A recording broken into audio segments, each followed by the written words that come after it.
Good day. My name is Trisha Medita Bian from Bitalad 2A. So for today's video, I'm here to demonstrate how to maintain properly my chosen tool that can be used in civil technology. So, my chosen tool is crosscut saw. Crosscut saw is a handsaw used to cut the wood across the grain. So bago tayo magsimula, suotin muna natin ang mga gloves na ito.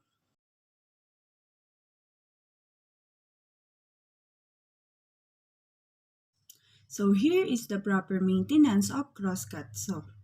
As you can see, this crosscut saw has a rust because the real owner of this tool said that this tool has rusted for a long time, and because he uses it often, he does not do its proper maintenance to prevent it from rusting.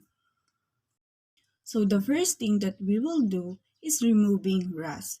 Rust can do more damage to your saw than you think. Over time, it can cause the blades to become brittle and break. Meanwhile, the process of removing rust will depend on its size. Small rust like this may only require simple scrub with steel wool.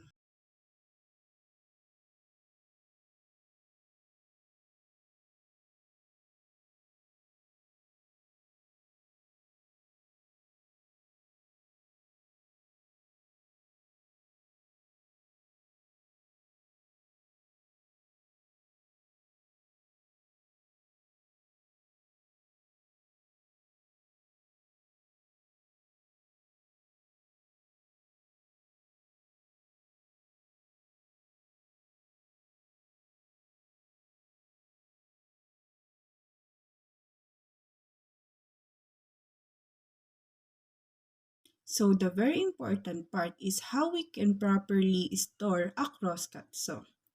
Proper storage is important to maintain and ensure the integrity of your crosscut saw in the long run. In that case, these are the useful tips for storing them correctly. So after removing the rust, polish your crosscut saw with canola oil or other eco-friendly lubricants before you store them. Also, wear gloves to protect your hands from their crosscut blades.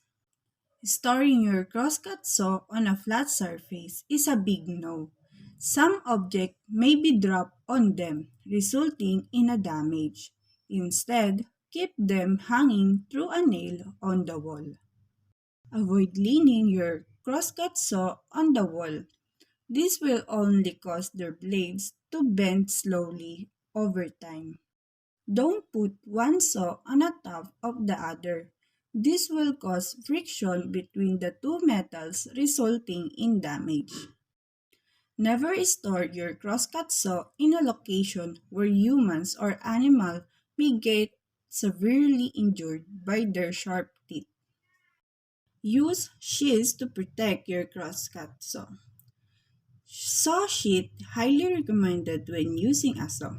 This will help protect the saw from potential damage. It also minimizes the risk of other people getting injured accidentally. Moreover, it's best to wear gloves when you try to replace or remove them. Thank you for watching.